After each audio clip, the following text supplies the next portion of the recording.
Hello everyone, Radhe Radhe. Vaishakh मास में भगवान श्री हरि विष्णु जी की पूजा की विशेष महत्व है और भगवान श्री हरि विष्णु जी के बाल स्वरूप लड्डू गोपाल जी है। मैं लड्डू गोपाल जी की सेवा करती हूँ। आज के वीडियो पे आप देखेंगे वैशाख मास में हम अपने लड्डू गोपाल जी की सेवा कैसे करें। तो देखिए, वैशाख महीना हिंदू धर्म में विशेष महत्व सबसे पवित्र शुभ महीना में से एक माना जाता है। इस वर्ष वैशाख महीना शुरुआत 14 अप्रैल से हो रही है, 13 मई 2025 तक चलेगा और इस महीना अत्यंत पुण्यदायी और शुभ माना जाता है और इसे धर्म, भक्ति और तप का प्रतीक माना गया है। और इस पावन महीना में पवित्र नदी में स्नान, जप, तप और दान करने से अक्षय पुण्य की प्राप्ति होती है।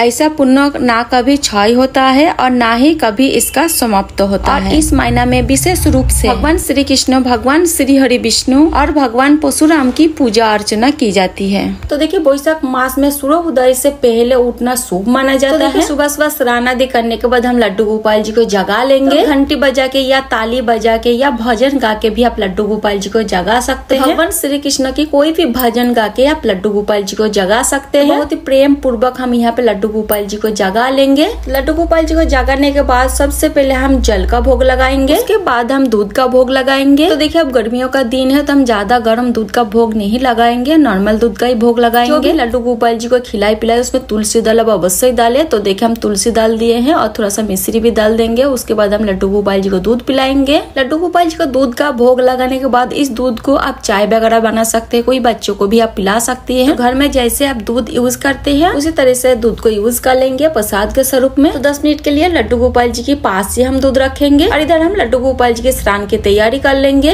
तो सबसे पहले हम लड्डू गोपाल जी के वस्त्र और श्रृंगार का सामान हम निकाल लेते हैं। उसके बाद हम लड्डू गोपाल जी को स्नान कराएंगे। तो देखिए, लड्डू गोपाल जी को स्नान कराने के लिए कोई भी गहरा हम बर्तन ले लेंगे, इस पे हम लड्डू गोपाल जी को स्नान कराएंगे। महीने में आप लड्डू गोपाल जी की सेवा में ज्यादा से ज्यादा फूल का इस्तेमाल करें। तो देखिए, मेरे छोटे से प्यारे से नन्हे से लड्डू गोपाल जी आ गए हैं, तो हम लड्डू गोपाल जी को विराजमान कर लेंगे। तो देखिए, वैशाख के महीने में आप लड्डू गोपाल जी को जल में तिल मिला के स्नान करा सकते हैं। या अगर आपके पास तुलसी का मंजरी है तो जल में डाल के भी आप लड्डू गोपाल जी को स्नान करा सकते हैं। जल में आप गुलाब जल, चंदन मिला के भी आप लड्डू गोपाल जी को स्नान करा सकते हैं। नॉर्मल जल पे गंगा जल मिला के आप स्नान करा सकते हैं। अगर आपके पास गंगा जल नहीं है तो तुलसी पत्ता डाल के भी आप लड्डू गोपाल जी को स्नान करा सकते हैं। तो देखिए, यहाँ पे हम गोपी चंदन लिए हैं। गोपी चंदन लगा के हम लड्डू गोपाल जी को स्नान कराएंगे कि चंदन शीतलता प्रदान करता है, ठाकुर जी को ठंडक देगा, इसलिए हम चंदन से स्नान कराएंगे। अगर आपके पास घिसने वाला चंदन हो वो आप ले ले, वो बहुत ही अच्छा होता है। या फिर अष्टगंधा चंदन या गोपी चंदन आप ले सकते हैं। तो सबसे पहले हम जल से स्नान कराएंगे, उसके बाद हम चंदन लगाएंगे। देखिए, पूरे शरीर पे हम लड्डू गोपाल जी के चंदन से लेप करेंगे, फिर स्नान कराएंगे। तो देखिए, स्कंद पुराण में इस महीने को सभी महीनों से उत्तम बताया गया है। वैशाख महीने में सूर्य उदय से पहले स्नान करना चाहिए क्योंकि समस्त देवी देवता जल में निवास करते हैं, इसीलिए सूर्य उदय से पहले स्नान करने से पुण्य प्राप्ति होता है। और वैशाख मास में भगवान श्री हरि विष्णु जी की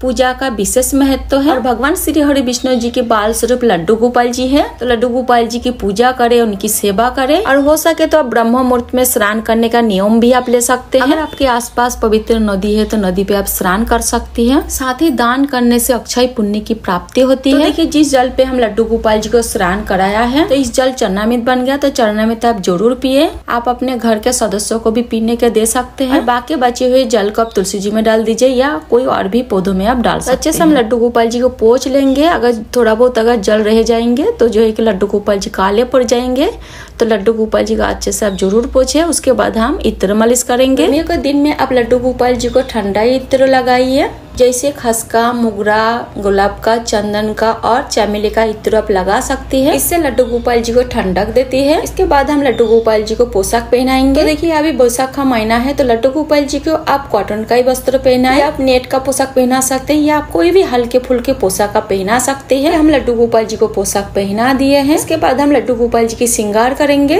तो हम ज्यादा हैवी श्रृंगार नहीं करेंगे और हम भारी ज्वेलरी भी नहीं पहनाएंगे। और इसके बाद वैशाख के महीने में आपको रोजाना सुबह आपको सूर्य देवता का अर्घ्य आपको जरूर देना है। तुलसी पूजन आपको जरूर करना है। सुबह आप 1 लोटा जल समर्पित करें तुलसी जी में और शाम के समय तुलसी जी में दीपदान आप जरूर करें। ऐसा करने से भगवान विष्णु जी के साथ साथ माता लक्ष्मी जी की कृपा भी आपके ऊपर बनी रहेगी। तो देखिए, वैशाख के महीने में स्नान के साथ साथ दान का भी विशेष महत्व होता है। तो दान हमें किस चीजों का करना है, तो देखिए देखिए बैसाख के महीने में तेज गर्म अपने चरम पर होती है। तो देखिए जल, छाता और पंखा ऐसा चीजों का दान करना विशेष रूप से महत्वपूर्ण माना जाता है। तो देखिए मेरे लड्डू गोपाल जी की श्रृंगार हो गया है। अब हम बिग पहना देंगे, मुकुट पहना देंगे और हाथ में हम बांसुरी दे देंगे। तो देखिए हम लड्डू गोपाल जी को कपाल पे भी चंदन लगा दिए हैं ताकि लड्डू गोपाल जी को ठंडक मिलते रहे। आप चाहे तो चंदन से श्रृंगार भी कर सकते हैं। लड्डू गोपाल जी को श्रृंगार करने के बाद इत्र लगाना ना भूले। तो देखिए हम इत्र भी लगा देंगे। उसके बाद हम लड्डू गोपाल जी को आईना दिखाएंगे। तो देखिए बैसाख के महीने में आप पशु पक्षियों के लिए आप दाना पानी का व्यवस्था कर सकते हैं।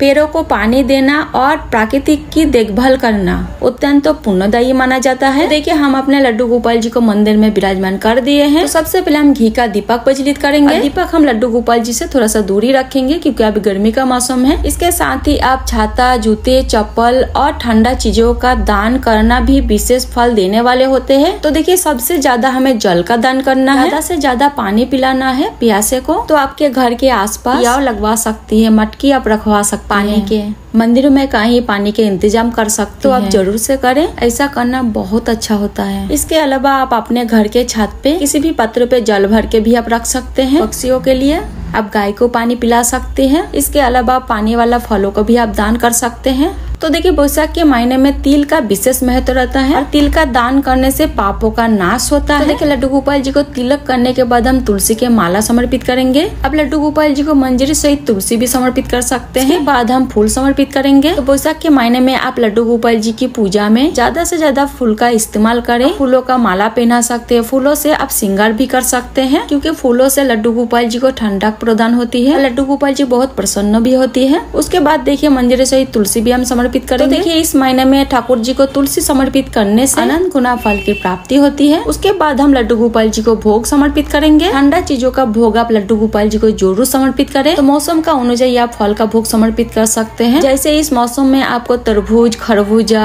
पपीता, ककड़ी, आम, इसके अलावा आप नारियल पानी का भोग समर्पित कर सकते हैं। बेल का शरबत, मीठे दही, लस्सी, इस चीजों का भोग आप समर्पित कर सकते हैं। इससे लड्डू गोपाल जी को शीतलता मिलेगी। लड्डू गोपाल जी की सबसे प्रिय भोग माखन मिश्री का भी भोग आप समर्पित कर सकते हैं। तो देखिए गर्मियों में लड्डू गोपाल जी के लिए एक मिट्टी का मटका लेके आई है। उसमें पानी भर के रखेंगे तो पानी ठंडा रहेगी। तो पानी भर के आप लड्डू गोपाल जी के पास रख सकते हैं और उसमें तुलसी आप जरूर डालिएगा। तो देखिए लड्डू गोपाल जी के पास जल भर के हम मटका रख देंगे। देखिए कोई चीज से हम ढक देंगे ताकि पानी में कुछ ना गिरे और इस जल को हम कल सुबह फिर से चेंज करेंगे। देखिए लड्डू गोपाल जी को सात्विक चीजों का भोग समर्पित की जाती है। अगर आपके घर में बिना लहसुन प्याज का भोजन बनता है, भोजन का भोग भी आप लड्डू गोपाल जी को लगा सकते हैं। बस इस चीजों का आपको ध्यान रखनी है। जो भोजन का जब भोग लगाएंगे तो ज्यादा गर्म ना हो। जब भोजन आपका ठंडा हो जाएगा तब आप लड्डू गोपाल जी को भोग लगा सकते हैं। और जो भी भोग प्रसादी आप लड्डू गोपाल जी को समर्पित करें उसमें तुलसी दल अब अवश्य डालें। तो देखिए लड्डू गोपाल जी को भोग समर्पित करने के बाद अब हम आरती करेंगे। बहुत ही प्रेम पूर्वक हम लड्डू गोपाल जी की आरती करेंगे। बाद हाथ जोड़कर पूजा में रही कमी के लिए क्षमा याचना करेंगे और मेरे परिवार के मनोकामना पूर्ति के लिए भगवान से प्रार्थना करेंगे। तो आप इस तरह से बहुत ही सरल विधि से आप लड्डू गोपाल जी की बैसाख महीना में सेवा कर सकती है। सबको इस चीजों का ध्यान रखनी है। लड्डू गोपाल जी को गर्मियों के दिन में आप ज्यादा से ज्यादा आप चंदन लगा सकते हैं। चंदन से आप श्रृंगार कर सकती है। सेवा में ज्यादा से ज्यादा फूल का इस्तेमाल करें। हल्की फुल्की वस्त्र पहना सकते हैं, कॉटन का वस्त्र पहना सकते हैं और ज्यादा से ज्यादा आप ठंडे चीजों का लड्डू गोपाल जी को भोग समर्पित करें। लड्डू गोपाल जी के पास पीने के लिए जल आप जरूर रखें। ठंडा हवा का व्यवस्था आप जरूर करें। जैसे कूलर लगा सकते हैं, पंखा लगा सकती है। जहाँ से ठंडा हवा आ रहे वहाँ पे भी आप लड्डू गोपाल जी को बैठा सकते हैं। और अगर कुछ भी व्यवस्था नहीं कर सकती है तो हाथ पंखा आप लड्डू गोपाल जी के पास हमेशा रखें। और कोई भी पात्र में जल भर के उसमें फूल से सजा के भी आप लड्डू गोपाल जी के पास रख सकते हैं ताकि फूल का जो महक है धीमे धीमे आती रहेगी और लड्डू गोपाल जी को ठंडा भी महसूस होगा। और बैसाख के महीने में ताला, भुना और मसालेदार भोजन से बचना चाहिए। बैसाख के महीने में गर्मी अधिक बढ़ जाती है तो आपका सेहत के लिए भी अच्छा नहीं है। रात पे भी भोजन नहीं करना चाहिए। आध्यात्मिक दृष्टिकोण से एक समय भोजन करना उत्तम माना गया है। और इस महीना में जमीन पे सोना भी अच्छा माना जाता है। से बैसाख के महीने में आप बहुत ही सरल विधि से आप लड्डू गोपाल जी की सेवा कर सकते हैं और अपनों को भी ध्यान रख सकते हैं। अगर वीडियो में दिए गया जानकारी अगर आपको थोड़ा सा भी अच्छा लगा, थोड़ा सा भी यूजफुल लगा तो वीडियो को लाइक आप जरूर करें। लड्डू गोपाल जी के नए नए वीडियो देखने के लिए मेरे चैनल को सब्सक्राइब आप जरूर करें। फिर मिलते हैं किसी और वीडियो के साथ। तब तक के लिए राधे राधे, जय श्री कृष्ण।